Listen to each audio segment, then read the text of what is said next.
palavra de hoje, ela já estava no meu coração há umas 3 semanas, mais ou menos.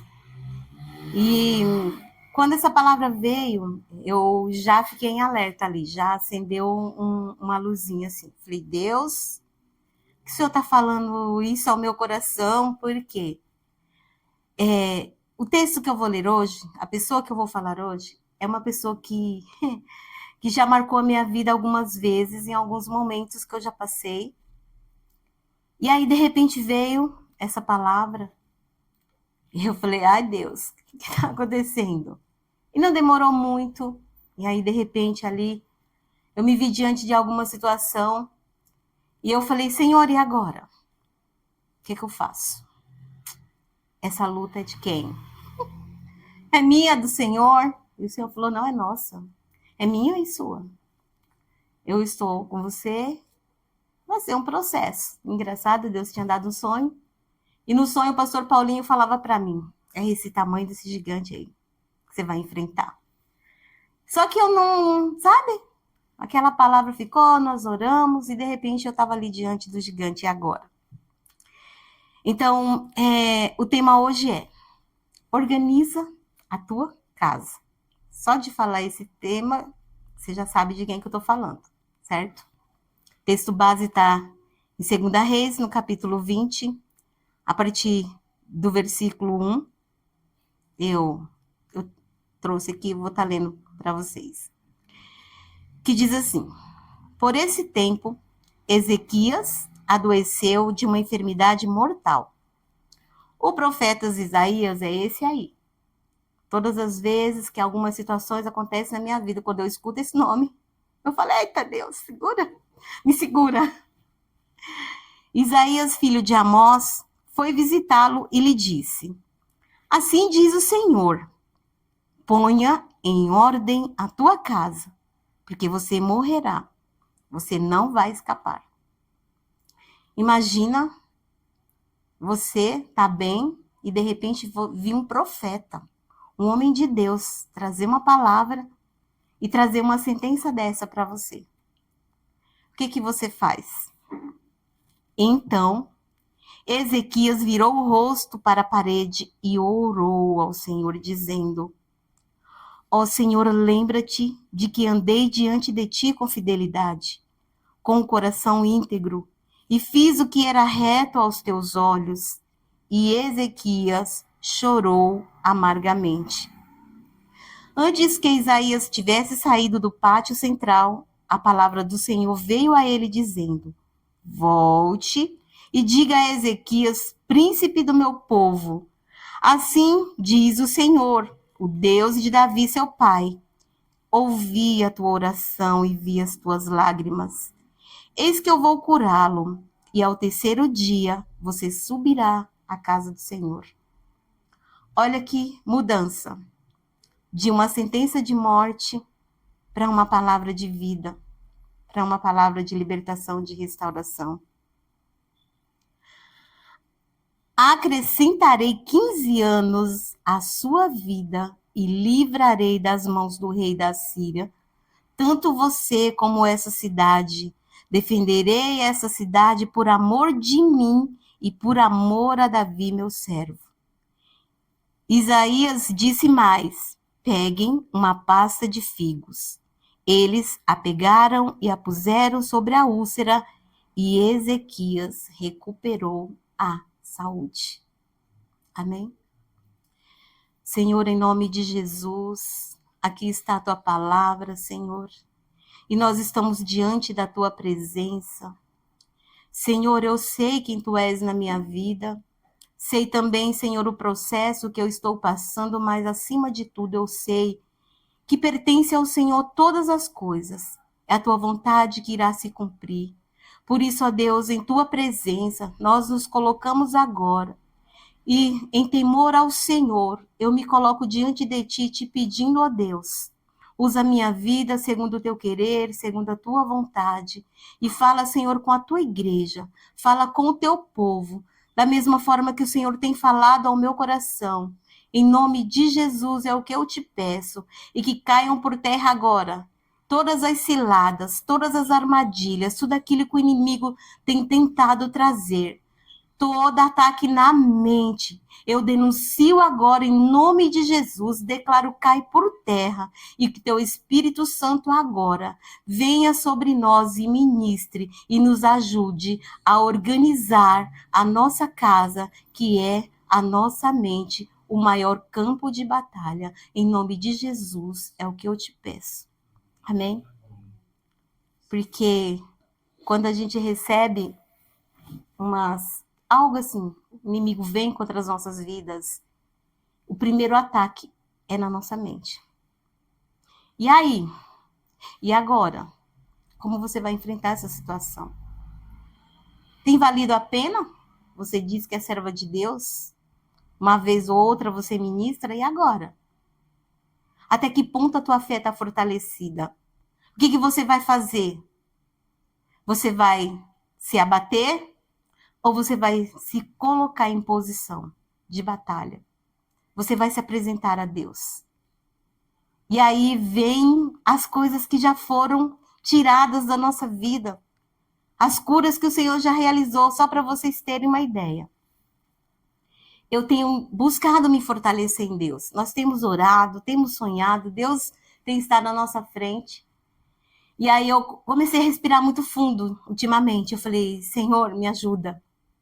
E aí ontem eu almocei com algumas amigas e aí eu fui, porque 1 hora a gente almoça, tem um horário de almoço, nós vamos lá para frente da secretaria receber as crianças que entram à tarde. Aí, de repente, eu comecei a passar muito mal. Falei, agora eu vou ter que ir ali e eu vou orar. Aí eu falei, meninas, licença, saí. E aí, só que eu comecei a perder o controle. Aí eu falei, vou pedir uma oração agora para a igreja, na intercessão, vou colocar o que eu estou sentindo. Mas veio uma crise de ansiedade. E aí eu lembrei o Senhor falando, a luta é minha e sua. E falei, diabo, para trás de mim. Eu não tenho mais crise de ansiedade. O Senhor já me curou, já fui liberta. Então não vem sobre mim agora, mas assim, não foi fácil. Porque daí Deus enviou uma serva dele, eu me escondi, porque eu falei, se eu começar a chorar aqui, se eu desmoronar, porque já tem uns dias que eu quero chorar, e se eu desmoronar, vai ser difícil levantar. E o diabo falou, desmorona, porque você não pode guardar isso aí dentro de você, não. E aí eu comecei, e aquela pessoa me abraçou e orou junto comigo naquele momento. Respirei e falei, Senhor, amém. Me coloquei de pé. Porque vem tudo, né? Assim, vem uma sentença mesmo. E eu comecei a lembrar dessa palavra que Deus já tinha me dado alguns dias atrás. E eu comecei a pensar em Ezequias, porque eu já tive uma experiência com Ezequias, eu nem, acho que eu não tinha tanto, assim, ler, mas a palavra, o testemunho dele estava sempre no meu coração. Porque teve um dia, minha filha tinha 3 meses, 4 meses de idade, eu estava de licença maternidade, não tinha voltado a trabalhar. Minha mãe veio do Nordeste para cá. Ela falou, vou cuidar de você. Só que ela não conseguiu cuidar porque ela já não tinha tanta saúde. E aí ela foi para casa do meu irmão porque tinha acontecido uma outra situação e meu irmão precisava mais dela do que eu. Resultado. Um dia eu tive um sonho. Levanta, vai até a sua mãe, faz oração de apelo com ela porque eu vou recolher. Dia agora. Dei conta da palavra, do sonho? Não, simplesmente passei o meu dia, não fui ver a minha mãe. Segundo dia, mesmo sonho. Vai até sua mãe, faz o apelo com ela, porque Deus não se agrada que ela perca a salvação, mas que ela tenha a salvação. Eu fui? Não. Terceiro dia. Olha, é a tua última oportunidade. Vai até sua mãe. Aí eu, bonitinha, fui? Não. Acordei de manhã, minha filha linda, maravilhosa, que é, né? Como bebê, ela era um espetáculo, gente. Onde ela chegava, ela chamava a atenção de todo mundo. Aí eu falei, não, vou lá visitar minhas amigas, num bairro lá, vou passar o dia lá. Fui apresentar a minha herança, né, para as minhas amigas, passei o dia inteiro lá. E quando eu voltei, tinha alguém no meu portão. Ah, já estou te esperando aqui há um tempão. Porque a sua mãe entrou em coma, ela tá só com os aparelhos ligados lá no SAMEB, e eu vim te avisar porque você precisa ir lá se despedir dela. E aí, o que aconteceu? Dobrei meu joelho, fiz a oração de Ezequias, pedi perdão ao Senhor, porque eu não ouvi a voz. Falei, Senhor, tem misericórdia, mesmo se eu não tiver de mim, me perdoa, porque eu não ouvi a tua voz. Mas tem misericórdia da minha mãe.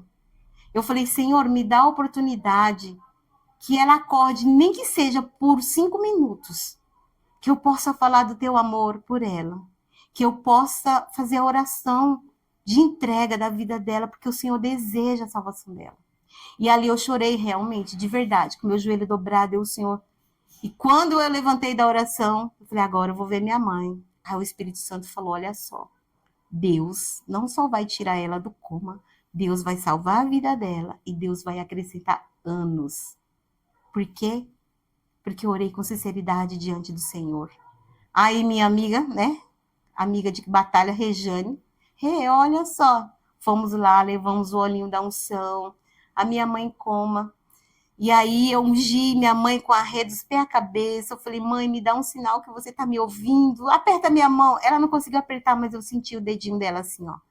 Aí eu no ouvido dela, falei, mãe, repete comigo. Fiz aquela oração. E aí os médicos falaram, ó, tem mais familiares para ver, porque a gente não dá certeza de nada. Se vai acordar, se não vai acordar, tem 24 horas para acordar. Se não acordar, a gente vai transferir lá para outro hospital. Amém. E continuei ali pedindo ao Senhor. E quando deu 24 horas, a minha mãe acordou. E a primeira coisa que eu fiz, não vou mais desobedecer a voz do Senhor. Então eu fui lá, fiz a oração do apelo. E era engraçado, porque lá no hospital tem a chamada retaguarda, que é um poço assim, onde as enfermeiras ficam, e um monte de caminho assim, de gente que está ali se recuperando ou do coma ou de alguma outra situação. E ela ficou tão feliz com aquela oração, e a primeira coisa que ela falou assim, eu estava sonhando, eu estava num lugar tão bonito, aí veio você e a Rejane me chamando. E sabe assim, eu falei, Jesus, aí eu orei com ela, fiz o apelo, ela falou assim, mas sabe por que eu tô aqui? Não é só por mim que você veio aqui, Deus permitiu que eu estivesse aqui, é porque você vai agora orar por cada uma dessas pessoas que estão aqui, elas estão igual a mim. Então foi uma experiência que para mim foi muito sobrenatural. Os familiares era que pediam, ora pelo meu familiar, ora por essa pessoa, e ali vinha cada situação. Então, por isso eu falo para vocês que é uma das experiências que eu tenho com Isaías, com o rei Ezequias, porque marcou a minha vida. E agora o Senhor me fala novamente. E aí eu comecei eu falei, não, vamos ler um pouquinho mais, né? Porque a gente lê, mas a gente esquece. Segunda Reis 18:1 diz assim: no terceiro ano do reinado de Oséias, filho de Elá, rei de Israel, Ezequias, filho de Acás, rei de Judá, começou a reinar. Ele tinha 25 anos de idade quando começou a reinar e reinou 29 anos em Jerusalém. A mãe dele se chamava Abi e era filha de Zacarias. Ezequias fez o que era reto aos olhos do Senhor, segundo tudo o que Davi, seu pai, havia feito. Ele removeu os lugares altos, quebrou as colunas e derrubou os postes da deusa de Aserá. Também fez em pedaços a serpente de bronze que Moisés havia feito. Os filhos de Israel chamavam essa serpente de Neustã e até aquele dia lhe queimavam incenso. Ezequias confiou no Senhor, Deus de Israel, de maneira que não houve ninguém como ele entre todos os reis de Judá, nem antes e nem depois dele, porque ele se apegou ao Senhor e não deixou de segui-lo e guardou os mandamentos que o Senhor ordenou a Moisés. É para pensar, né, pastor? É para pensar. Será que Deus não está vendo o tamanho da minha luta? Será que Deus está à minha frente? Será que com os olhos da fé eu já posso ver o milagre? Ou será que eu vou me abater? Vou entrar em depressão? Vou falar, pastor, vou sair da igreja? Pastor, não vou mais ministrar? pastor, não dá ficar na minha casa, me isolar, falar, amigos, tchau. É isso que Deus quer que eu faça? Eu sei quem é o Deus que eu sirvo.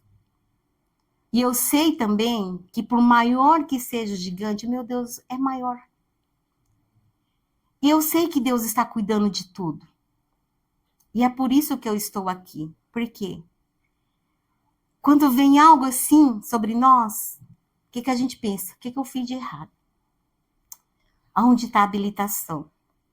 E eu lembro, eu me batizei em 95. No dia do meu batismo, eu fui lá pro local e eu estava ouvindo a ministração do culto das 10 da manhã.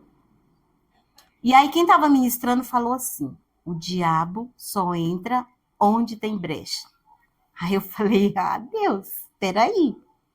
Então, tudo aquilo que eu vivia era porque eu estava dando brecha onde estava a minha brecha. E aí Deus começou a ministrar. E agora? Por quê? Enfrentar mais uma vez. Onde está a brecha?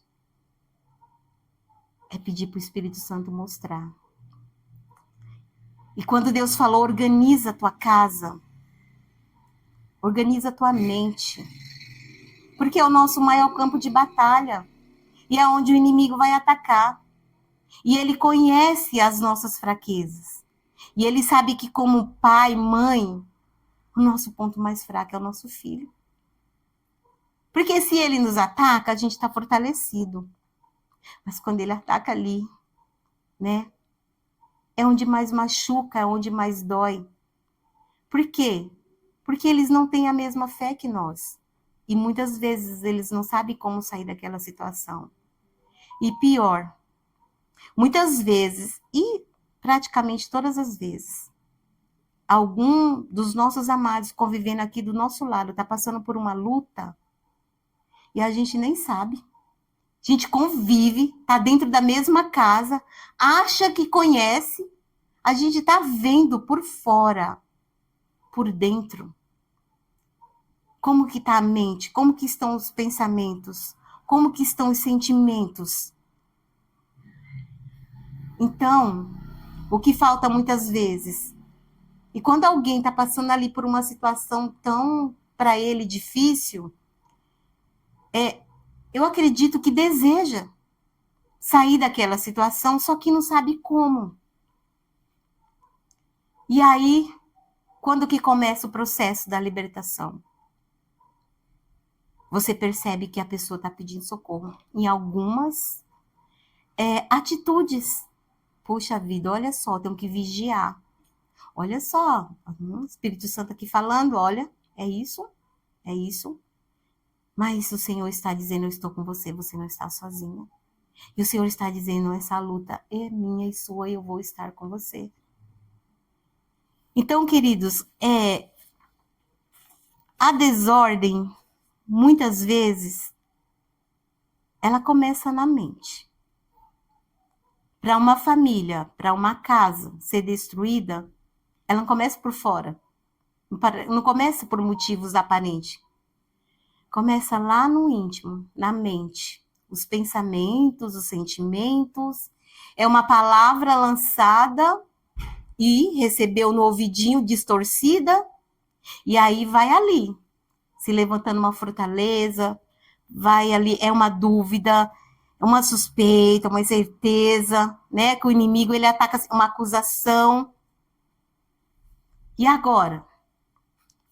2 Coríntios, capítulo 10, versículo 4, diz assim, porque as armas da nossa luta não são carnais, mas poderosas em Deus para destruir as fortalezas, destruímos raciocínios e falaciosos, e toda arrogância que se levanta contra o conhecimento de Deus, e levamos cativo todo pensamento à obediência de Cristo.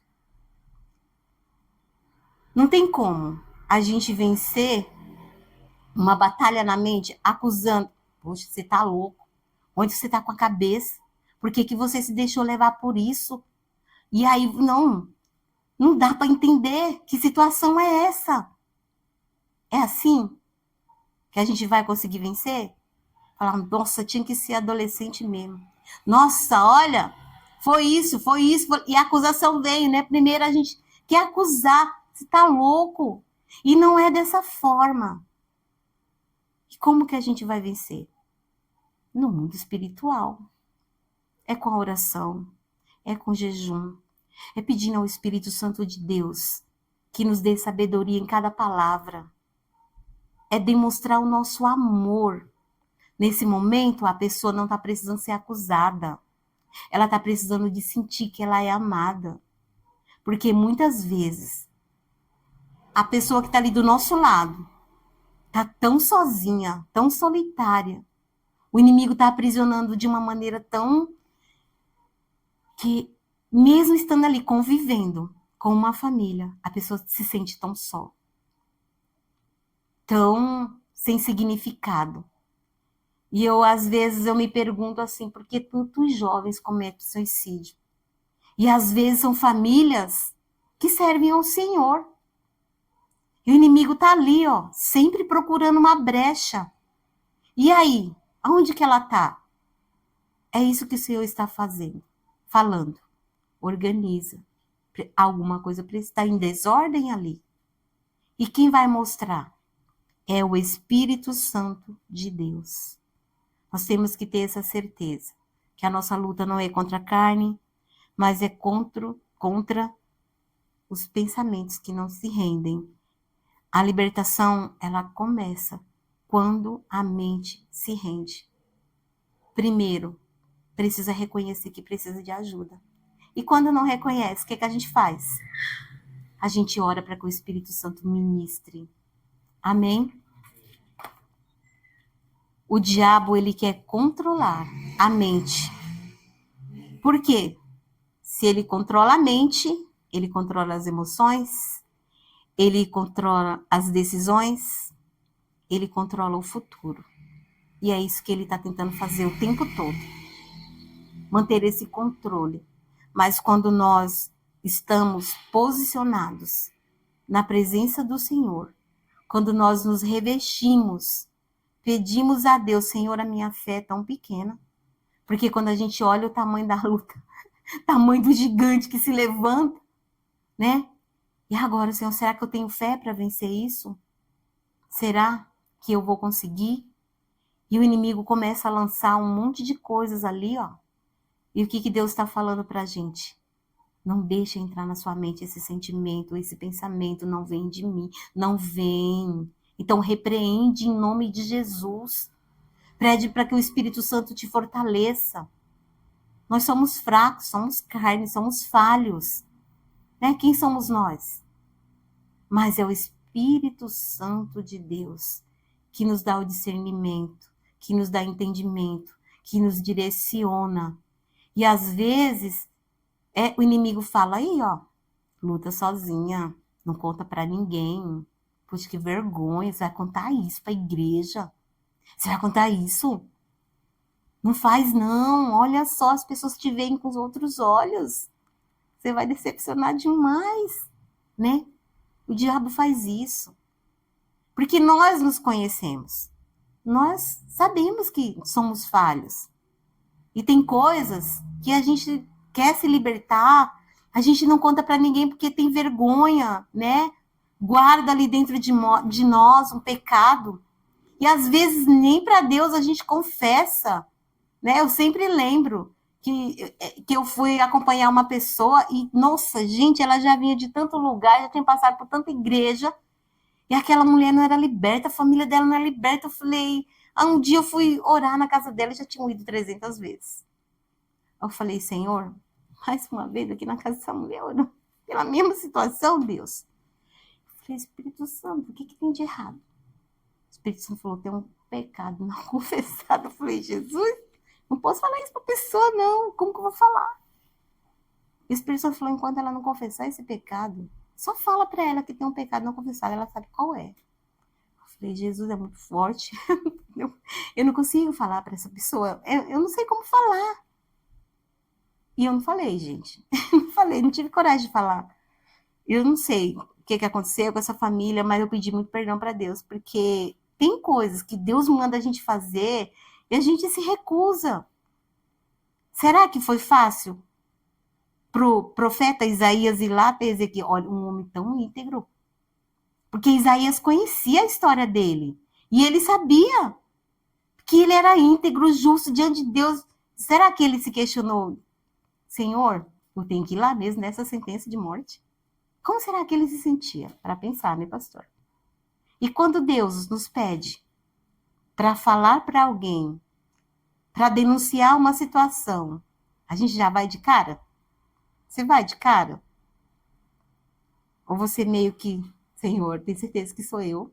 Quem sou eu? Senhor, tem certeza, mas eu vou falar com essa pessoa. Senhor, olha quem é essa pessoa. E Ezequias não era qualquer um. Ele era um rei íntegro. Ele era temente a Deus. Olha quantas coisas nós lemos no começo que ele fez. Então, os olhos daquele povo, ele era um homem justo, um homem íntegro. E por que será que veio essa sentença? Para pensar. Para pensar. Porque ele fez tantas coisas. E muitas vezes nós estamos assim, Senhor, mas não tenho andado na tua presença. Pastor Gil insiste todo domingo que nós temos que ler a Bíblia. Ele insiste que nós temos que chegar 5 minutos, 10 minutos antes do culto. Por que será? Senhor, eu tenho lido. Senhor, eu tenho orado. Senhor, tem dado sonhos, eu tenho denunciado situações. Nós temos orado, visto pessoas sendo libertas, alcançadas. E agora? Por que está vindo sobre mim? Né? E agora? Como que eu vou sair dessa? Quando nós nos firmamos na presença do Senhor. É um processo. Acontece no tempo dele, do jeito dele, da maneira dele. E a única certeza que nós temos, o nome dele vai ser glorificado. Amém? É isso que eu tenho no meu coração, essa certeza e essa esperança. O nome do Senhor vai ser glorificado na minha casa. O inimigo pode vir por 7 caminhos. Vai fugir por 14. Se ele vier por 1, ele vai fugir por 7. Não importa por quantos caminhos ele vier, ele vai bater em retirada, porque comigo está o Senhor. E é essa certeza que nós temos que ter no nosso coração. Muitas vezes a gente olha e fala, Senhor, aos meus olhos é impossível. Aos meus olhos. Mas para o Senhor, nada é impossível. O inimigo, ele tenta cegar o nosso entendimento. Ele tenta nos impedir de enxergar além. Às vezes a gente está olhando hoje, está diante de uma situação e não sabe como sair dela. E às vezes o desespero, eu vou sair da igreja, não está valendo a pena. Servir esse Deus, não dá, não precisa, para de ministrar. Fica lá só sentadinha ouvindo, já fiz isso. Já. Falei, Senhor, chega, não dá mais, vou sentar, vou só ouvir. Deus falou, não vai. Não vai. E eu falei, não, Senhor, não quero mais. Não quero mais. É igual eu falo outra coisa, né, pastor? Não vou falar aqui, não vou denunciar aqui não, mas eu falo outra coisa, eu não quero. Deus não trabalha em casa desorganizada. A libertação, ela não é um barulho. A libertação, ela é um alinhamento. Se há pecado escondido, mágoa guardada, pensamento impuro alimentados, feridas não tratadas, nós precisamos ter uma limpeza na nossa mente. Então, se tem algo aí que para você parece não é normal, não. Imagina, esse pecado não é tão grande assim. Não precisa não confessar. Não. Poxa, essa ferida aí, você está carregando ela, é uma cicatriz. De repente, essa cicatriz ela pode se abrir. É assim que a gente tem que andar com a nossa mente? Não. O que Deus está pedindo para nós é que nós possamos organizar a nossa mente. Salmo 51, versículo 10 diz assim: Cria em mim, ó Deus, um coração puro e renova dentro de mim um espírito inabalável. Amém? Precisamos nos fortalecer no Senhor, porque os ataques ele vêm de todos os lados. E é quando a gente menos espera. Mas que bom que o nosso Deus está à nossa frente, nos mostrando. Né, Adriana? A Adriana ficou tão apavorada e falou, não quero mais sonhar não, Senhor. Mas tem que sonhar e tem que confessar e tem que denunciar. Já imaginou se você não tivesse denunciado? Você já imaginou se a igreja não tivesse orado?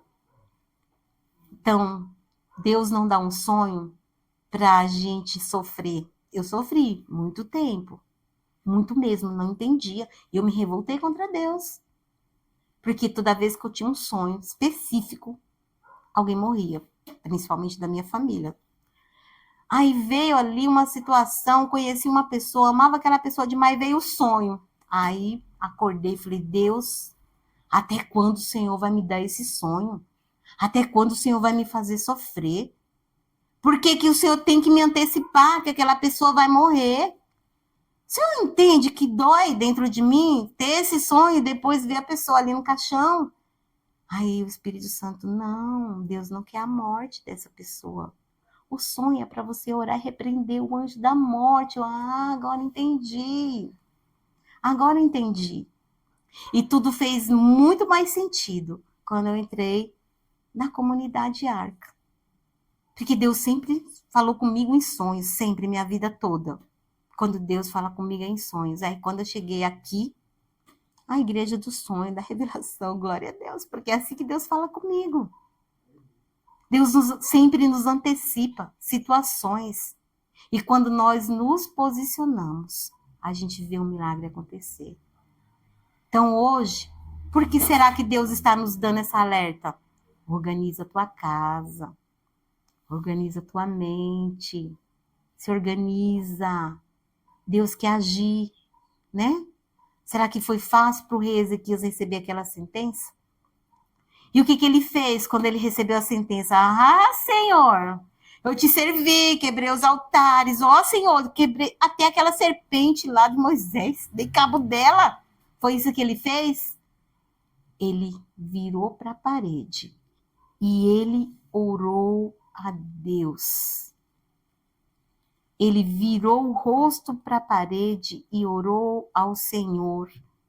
Isso o que significa? Ele não olhou? Que enfermidade é essa que vai levar para a morte? Ele não olhou para as pessoas, né? Poxa vida, aqui eu abençoei tanto esse povo que está sob o meu domínio, né? Profeta Isaías, ele não foi lá, profeta, por favor, ora por mim. Não, fala para o Senhor que eu não quero morrer agora. Fala para o Senhor acrescentar mais 15 anos de vida, foi isso que ele fez? Não. Ele se apresentou diante de Deus, ele orou ao Senhor, ele não olhou para a sentença de morte, mas ele olhou para o Senhor.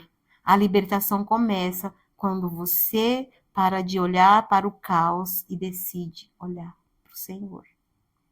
Se levantou a situação, eu olhei para quem? Para o Senhor, eu sei que o Senhor vai fazer. Eu tenho certeza, em breve vocês vão ver o testemunho. O Senhor já está trabalhando, o Senhor já está agindo. Eu tenho essa certeza. E é por isso que eu estou aqui nessa noite. Para trazer essa denúncia que o Senhor está dizendo. Organiza a casa. Organiza a mente. Organizar a casa é jogar fora todo o pensamento de derrota, romper com os ciclos mentais repetitivos, cancelar palavras negativas liberadas sobre você, quebrar as fortalezas espirituais. Romanos 12, 2 diz, e não vivem conforme os padrões desse mundo, mas deixem que Deus os transforme pela renovação da mente, para que possam experimentar qual é a boa, agradável e perfeita vontade do Senhor. É o que Deus está pedindo para nós nessa noite, é que nós possamos mudar a nossa mentalidade, que nós possamos mudar os nossos sentimentos e os nossos pensamentos quando se levantar aquele gigante. O Senhor está dizendo, eu estou contigo, você não está sozinho. Essa luta, eu vou lutar por você. E se o nosso Deus, ele está lutando por nós, então nós temos essa certeza da vitória, do milagre. E por que eu vou alimentar minha mente com aquilo que o diabo está tentando falar no meu ouvido. Deus está dizendo hoje, não ouça essas palavras. Não ouça, mas ouça a minha voz. Ouça o meu espírito. É o Senhor que está à nossa frente. Amém? Glória a Deus. Essa é a palavra.